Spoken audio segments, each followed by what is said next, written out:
Dirayakan di mana-mana, Kiai Imaduddin dipecat, lebok.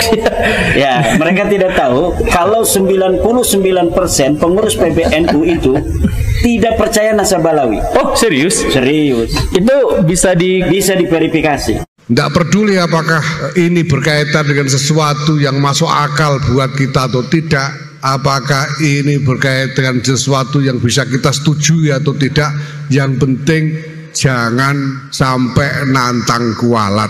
Silahkan nanti ya, 99% petinggi-petinggi pengurus Nahdlatul Ulama itu sudah tidak lagi percaya pada kalau tidak percaya silahkan disurvei. Tahu silahkan. Nah, ini tantangan nih. Yang kredibel. Senang tidak senang, setuju tidak setuju, pada saat as-sawadul a'zam minal ulama ini sudah menetapi sesuatu bersama-sama, mari kita ikuti saja. Coba survei seluruh Indonesia para petinggi-petinggi NU di setiap tingkatan, apakah mereka percaya Nasabalawi? Berapa persen yang percaya dan berapa persen yang tidak percaya? Kenapa? Karena saya ke bawah. Siapa yang mengundang-undang saya itu untuk memberikan ceramah-ceramah? Itu pengurus-pengurus NU. Dan tidak usah mempersoalkan macam-macam. Supaya apa? Supaya jangan sampai kita kualat. Pokoknya ikut apa yang telah menjadi kesepakatan para ulama.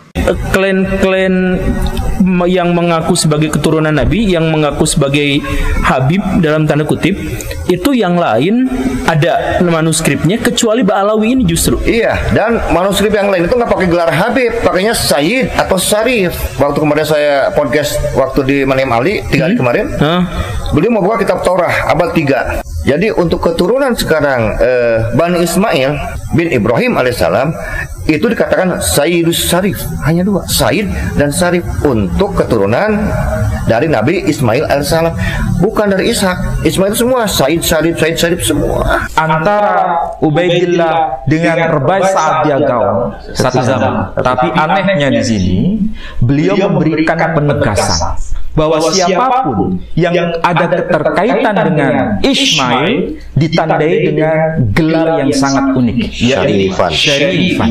Tidak ada yang menyebutkan kitab-kitab kuno yang sezaman. Loh, memang pada zaman itu Hadramaut itu memang sedang dilanda suatu situasi, penduduknya itu semacam nomaden, berpindah-pindah dari situ ke satu. Jadi tidak ada ahli sejarah waktu itu. Dan ini catatan Yaman. Negara mereka Yaman ya.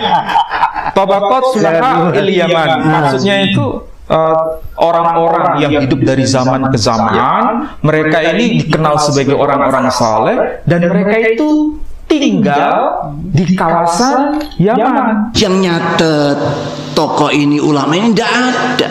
Abad ke-5, abad ke-6 tidak ada. Baru muncul awal abad ke-7, baru muncul ahli sejarah. Kelima kan tidak ada sejarah.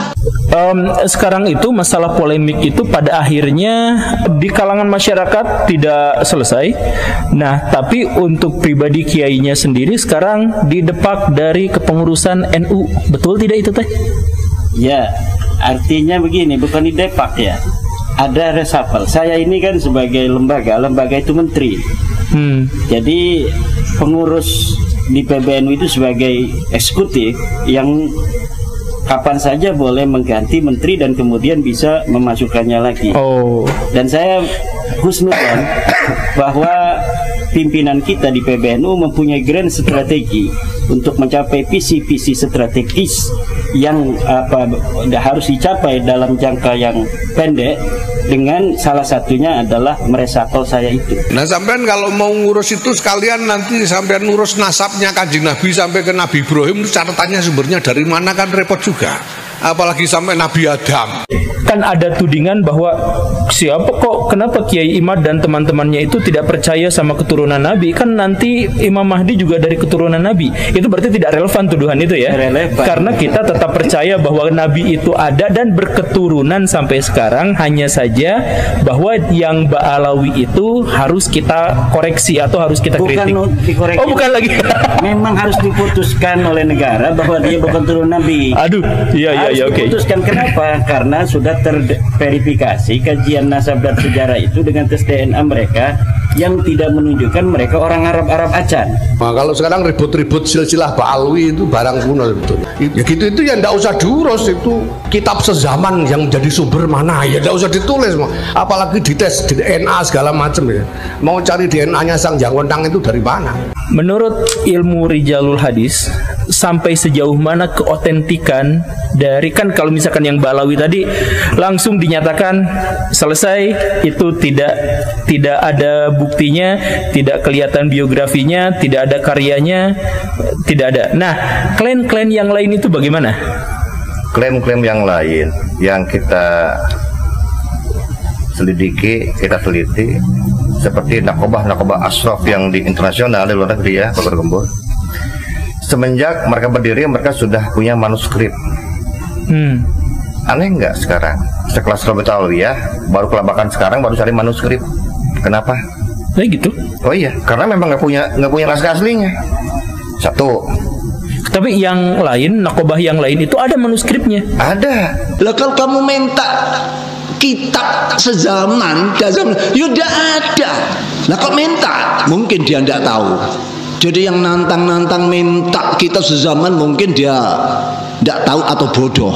Kiai Imad mengatakan bahwa orang-orang Nahdlatul Ulama secara umum sudah sadar dan tidak lagi percaya pada klaim Habib dari Ba'alawi itu. Ya, karena saya orang NU, saya ada di bawah, saya mempunyai relasi dengan berbagai macam tingkatan di pengurusan NU, bahkan sampai PBNU.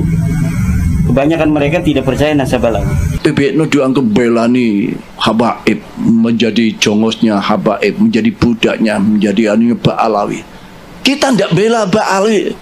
Kasusnya kan dengan individualnya, dengan Habib A, Habib E, Habib ini. Yeah. Jangankan mereka sebagai keturunan Nabi Muhammad SAW, jalur laki-laki, sedangkan mereka pun tidak terverifikasi sebagai orang Arab. Bagaimana orang yang mengaku turun Nabi yang seorang Arab itu adalah seorang ya itu bagaimana seorang yang terverifikasi bukan sebagai orang Arab mengaku sebagai turun Nabi. Yang sekarang rame tesis itu banyak persamaannya. Bisa juga tesis itu copy paste. Biasanya yang garap gini orang-orang